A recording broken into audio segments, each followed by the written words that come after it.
Okay, I have played around with this for quite a while, and I'm just kind of. I guess I did actually record something with this a while back, but I didn't make the video public on my channel. So I want to do this again now. And so, if for those of you who haven't seen this like AI chat technology that's happening, this will give you a demonstration of it. But even for those of you who are aware of it, it's like, what are the potential applications? And so let's just get started here. I have it on mute, so I'm going to unmute it. Hey, so I just want to have a conversation about some of the potential uses of this voice chat technology. One of the things that I see is endless storytelling is one option, and the other is talking through like maybe historical events and learning. Absolutely. This kind of voice chat technology can really bring storytelling to life. Imagine interactive stories where the listener can influence the plot or explore different endings. It could also make history lessons way more engaging by letting people converse with historical figures or experience events from different perspectives. It's like blending education and entertainment into a seamless, personalized experience. Why don't we take the historic route as an example? And I'd like to talk about how people stopped eating pigeons and started eating chickens, and give me some background on that whole thing. Sure thing. Historically, pigeons were actually a common source of meat, especially in medieval Europe and the Middle East. They were easy to raise, took up little space, and provided a reliable source of protein. However, as agriculture advanced and societies grew, chickens became a more efficient and versatile option. Chickens grow faster, produce more eggs, and adapt well to different environments. Over time, chickens simply outcompeted pigeons as the go-to poultry, leading to the culinary shift we know today.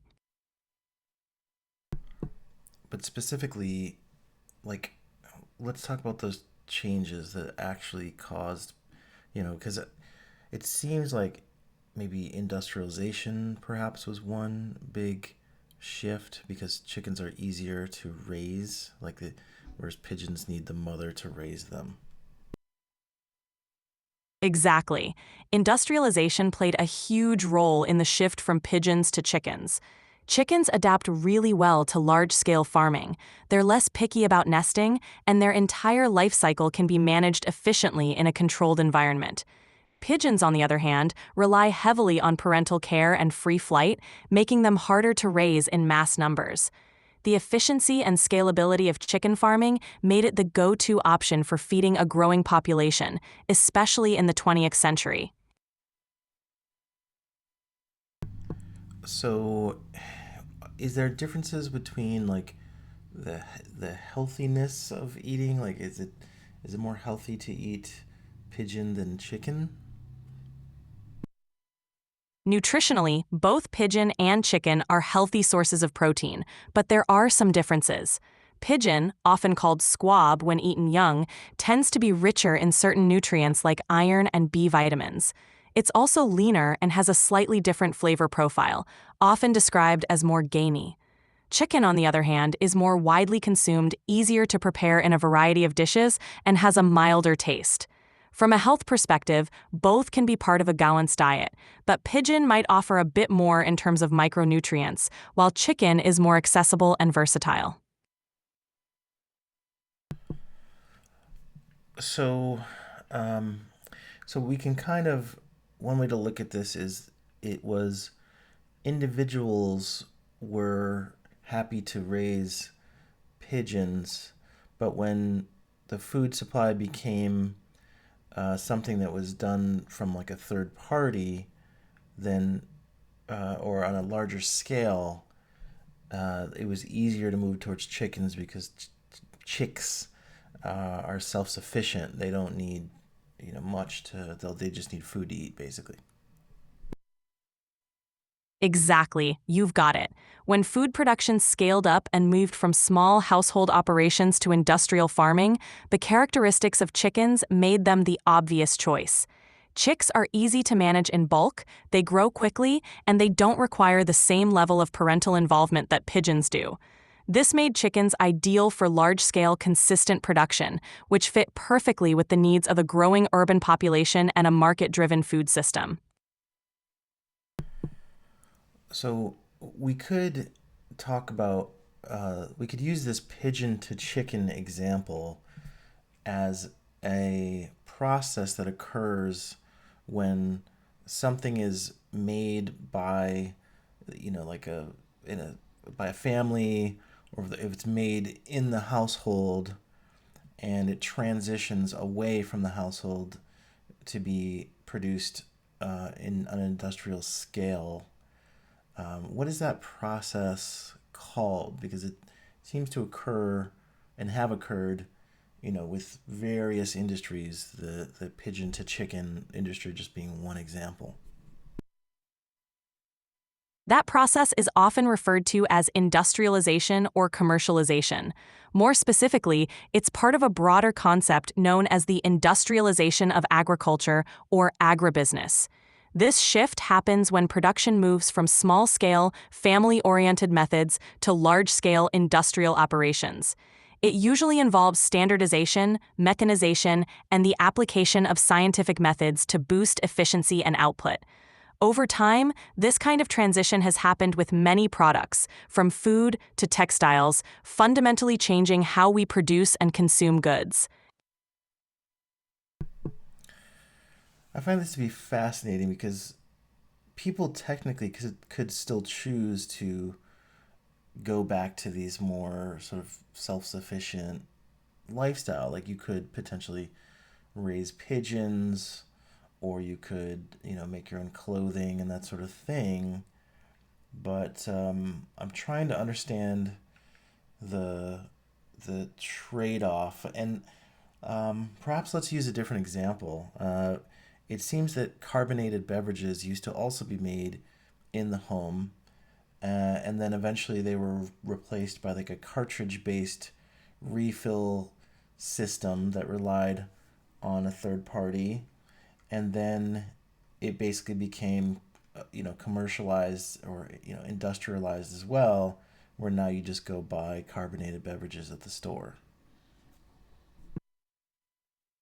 Absolutely, that's a great parallel. In the past, people often made their own carbonated drinks at home using simple ingredients and fermentation or carbonation techniques. As technology advanced, the convenience of pre-packaged sodas and the introduction of home carbonation systems made it easier and more appealing for people to buy rather than make.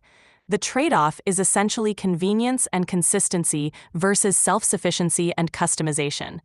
Industrialization and commercialization offer convenience, affordability, and uniform quality, but they can sometimes reduce the unique, personalized touch that comes with doing things yourself. It's a balance between the efficiency and scale of mass production and the individuality and control of home production. Isn't the transition only cheaper for the consumer in the short term? Like as a, the scale of industrialization allows for a cheaper, more efficient product, but once individuals stop making the product themselves, then they start to raise prices slowly over time, and it becomes more expensive than if people were to produce it themselves in the home. That's a really insightful point. In the short term, industrialization often drives down costs due to economies of scale, making products more affordable and accessible. But over time, as the market consolidates and fewer companies control production, prices can creep back up. Consumers also lose the know-how and infrastructure to produce these goods themselves, making them reliant on commercial sources.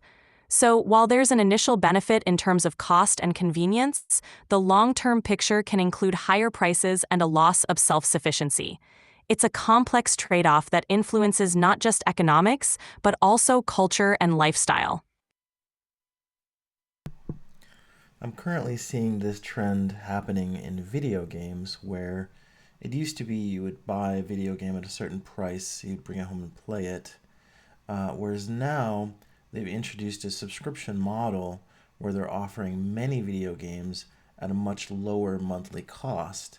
So initially, the cost seems much lower to the consumer, and then there's convenience built in because you don't have to go to the store to buy the product.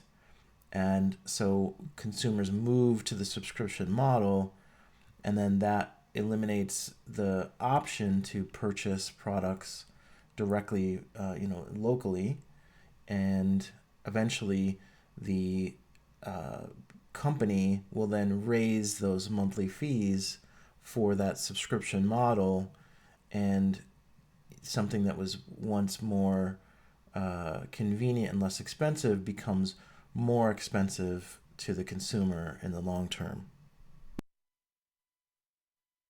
Exactly, and that pattern is pretty common in many industries. The subscription model is attractive at first because it lowers the barrier to entry and offers a ton of convenience. Over time, though, it can create dependency. When the majority of consumers adopt the subscription model, the old purchasing options fade away, giving the companies more control over pricing. Eventually, as you pointed out, those monthly fees can increase, and what started as a cheaper, more convenient option might end up costing more in the long run. It's a recurring cycle of convenience versus long-term cost and control. Then the challenge seems to be if individuals want to go back to a sort of self sufficient model, or maybe like a sort of local small business style model, they may not be able to enter the market because uh, industrial, the industrialized companies have not only control the market, but I guess they may invest in patents or sort of legal means to keep new competition out of the marketplace. Exactly. Once large companies establish dominance, they often leverage economies of scale, extensive distribution networks, and legal protections like patents and contracts to maintain their position. This creates significant barriers to entry for smaller players or those wanting to return to local, self-sufficient models. It's not just about competing on price, it's also about overcoming these structural and legal hurdles. This dynamic makes it challenging for individuals or small businesses to reclaim a foothold, even if there's a strong desire for local, artisanal, or self-sufficient production. It's a complex interplay of economics, regulation, and market power. However, it seems that people still could produce goods themselves, like within the home environment, if they're not reselling necessarily. It's just simply that the cultural barrier has now been put in place because it's not culturally normalized to be self-sufficient. So if you were to say, uh, raise pigeons for meat or make your own carbonated beverage, then uh, then what am I trying to say here? I get what you're saying. The cultural shift is a huge factor. Even though people technically can still produce things at home, it's no longer the norm and might even be seen as unusual or impractical. The convenience and social norms established by industrialization make self-sufficiency feel like a niche or even eccentric choice. So the barrier isn't just about capability, it's also about social acceptance and the perceived practicality of those activities. Reclaiming these self-sufficient practices often requires not just individual effort, but also a cultural shift in how we value and approach these kinds of skills. I find that to be interesting because it does seem that the social pressure to conform to current norms often overrides people's ability to become self sufficient because they believe that they will be perceived as strange or odd.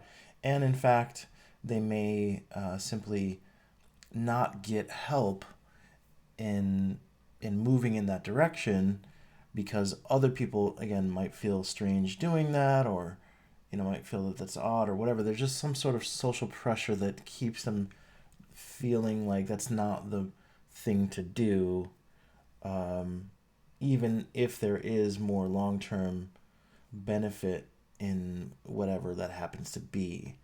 And I think that is the maybe harder thing to overcome because we are sort of social creatures that seem to sort of adhere to a certain hierarchy and cultural norms because we sort of desire the protection of the whatever group that we belong to or we feel we belong to. Absolutely, you've nailed it. Social conformity and the desire to fit within the norms of our community or social group is a powerful force. Even if someone recognizes the benefits of a more self-sufficient lifestyle, the fear of being perceived as different or not receiving support from their social circle can be a major deterrent. Humans are social creatures, and our sense of belonging often hinges on aligning with group norms.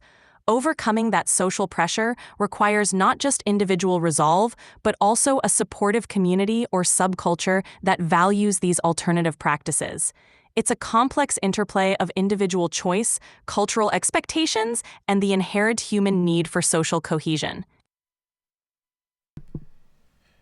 It makes me think of there's a video on the internet. It's like an old YouTube video where people are at a concert and everyone's sitting down, and then there's one person that's dancing sort of uninhibitedly, and eventually, and very sort of quick, well, eventually another person joins them, and then another person and another person, and it becomes this like domino effect, and then everybody starts dancing. But it required this first person to do this because initially they were sort of perceived by the group, by the society, if you will, as sort of strange and putting themselves out there in a very odd, uncomfortable, almost cringeworthy way. Yeah, that's a great example. It shows how social dynamics can shift once a few people break the norm and others feel empowered to join in. The first follower effect is crucial. Once one or two people support the pioneer, it can transform what's seen as odd into something exciting and acceptable. That same principle can apply to all kinds of cultural shifts, including moving toward more self-sufficient or alternative ways of living. It often just takes a few brave individuals to start a movement and show others that it's not only possible but rewarding, eventually normalizing what once seemed out of place. So I've built a distraction-free operating system for my phone, and I've now installed it on a tablet as well. And I'm working on a PC version. And I'm feeling very much like this is a similar thing where there are sort of more and more individuals slowly choosing things like dumb phones and trying things out that are alternative to a typical smartphone. But it's really kind of slow and bubbling up under the surface, in the beginning, but it's possible that that could eventually spill over once you have the quote unquote, first and second followers sort of thing. That's awesome. What you're doing is exactly how these shifts start. By creating and using a distraction-free operating system, you're pioneering an alternative that others who crave simplicity can get behind. These grassroots movements often start small and under the radar. But as more people see the value and join in, it can build momentum and eventually influence mainstream trends. It's that pioneering spirit that can help redefine what's considered normal and create new, healthier tech habits. Keep at it. You might just be at the forefront of the next big shift. Okay, I'm going to mute that now. So essentially, this is, by the way, just for 100% clarity, this is ChatGPT's advanced voice feature that I'm communicating with here. And so it's actually just running in a web browser. And, with this exact microphone, I'm just muting my microphone whenever it responds, which you don't need to do normally, just because I'm recording this. So I think these are interesting technologies that are they're not always correct. Like there's not always correct information, but certainly like a tool that doesn't seem like it's going to go anywhere, right? I mean, this is sort of like the I don't know. You could say beginning stages, but this is quite impressive so far. But from my personal use case, I think it's mostly interesting with sort of historical information. But you notice that like I'm prompting it um, quite, I guess, explicitly. Whereas if if you don't quite know what you're talking about, it's it may gloss over something or it might give you information that's incorrect. But the more you know about a subject, the more that you can sort of move it in the right direction. I think that it's very good at reframing things. Like you could argue that it's a better communicator than me in this conversation, right? Even though I'm guiding the conversation and the subjects and everything else, it's like it's not really saying anything that I don't already know. Um, but I could, prompt it for like more specific, examples and things. I can also learn something from this as well, which is just basically, much of the internet's data put through this so-called AI system. But I think that's a good place to stop right now. I do have like the little pauseos.com there because that's my website I put up for the distraction-free phones. The operating system is free. I'm not charging anything for it because it's based on an open source project, and it's heavily based on something called Lineage OS and AOSP, which is Andrew's open source project. Uh, so I'm not charging anything for that, but if you want the phone, I'm basically charging the retail price of the phone. So instead of you buying the phone from a retailer, you buy it from me, and then I open the box, and then I install the this what I'm calling Pause OS, this distraction-free operating system. Basically, it has no web browser, no social media applications. There's no infinite scrolling, but you still have some utility on there, like a maps application, note taking. Um, there even is a podcast app on there as well, and a bunch of curated applications that are not distracting but useful, which is going to evolve over time. So like right now, there's like WebEx and Zoom are on there. Even WhatsApp is on there as well, at least on the phone side. And I'm testing out this with the tablet, which is really cool because it's like gives you a distraction-free writing experience, and it's also really a great reader as well. So there's an app on there that has all the access to all of the books from the Gutenberg project, which is like all of the books that are out of they're not out of print, but they're like in public domain, I believe is how you describe that. So you can easily just download like Alice in Wonderland or Wizard of Oz or some of these books, Great Gatsby, etc., etc., and then just read them on the tablet, and that's just like free to do. Uh, and like I said, the cool writing experience, like you can connect a Bluetooth keyboard to it, and then just use it as a distraction-free writing application, and it has some of the other apps that the phone has as well. So, that's what I'm doing. It's like I feel like for me, not only I'm trying to, no, not only I'm like I'm using this distraction-free operating system on a regular basis. Like it's the only phone that I have, right? That I use. So, uh, and I'm slowly converting all of my technology in the home to like distraction-free versions of itself, and I find it to be like really interesting and really I don't know, valuable. I think because like it just kind of brings you back down to earth, especially if you're someone who spends a lot of time on your phone, a lot of sort of screen time, if you will. your screen time will be greatly reduced, and you start to look at other things and doing other things and living your life in an intentional way. And I don't know, it's helpful for me. That's all I'm saying. And what else? We got the YouTube channel going on. The podcast is called Minimalist Tech, and the YouTube channel right now is called The Choice. It's like my old. Well, you'd be watching it on. I'm gonna upload this to the YouTube channel, so you'd already be there. Uh, yeah, I guess it's also just interesting to me to look at like some of this older technology and and how these things sort of intersect. So I want to focus my life personally on this, like, not just distraction free technology, but what are the technology that we're sort of missing out on that we might have had.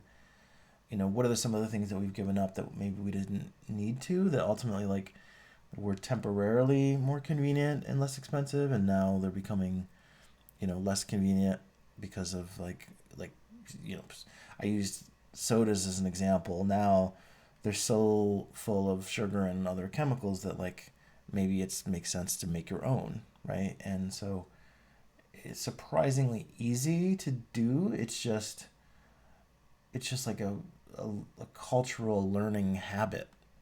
Like, apparently where I live, everyone used to have a garden in front of their house. Like, that was normal. And now if you look at you drive down the street, zero people have a garden in front of their house, and very few people have one even behind their house. Like, it's just extremely rare, whereas it used to be just like a sort of normal thing. And maybe there's just a new balance that can occur where we can use some new technologies to assist us in things that used to be much more manual and difficult.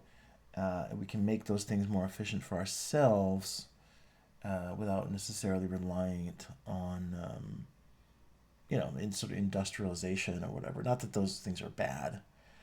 And I also find that the pigeon example was fascinating for me because I didn't learn. Well, the reason I learned that was there's a couple that lives their life as if they're in the Victorian age, and I will link their channel in the description.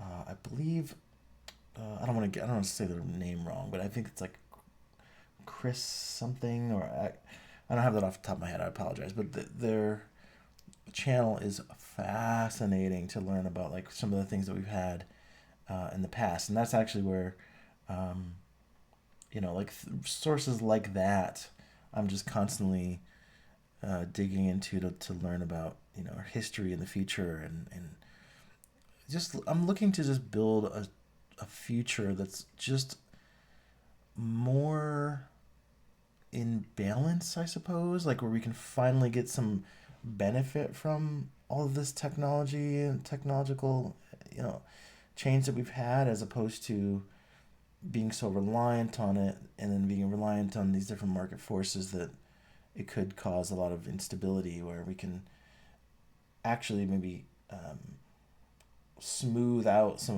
of that instability and create maybe a new opportunity. So it's not just about the distraction free phone. I just feel like that's one, like, important element, that we want the utility, or that certainly I want the utility that, some of the utility that smartphone and devices bring, just without all the distractions, which is an easy thing to say, but it's really profound in practice. So let me know what you think about that.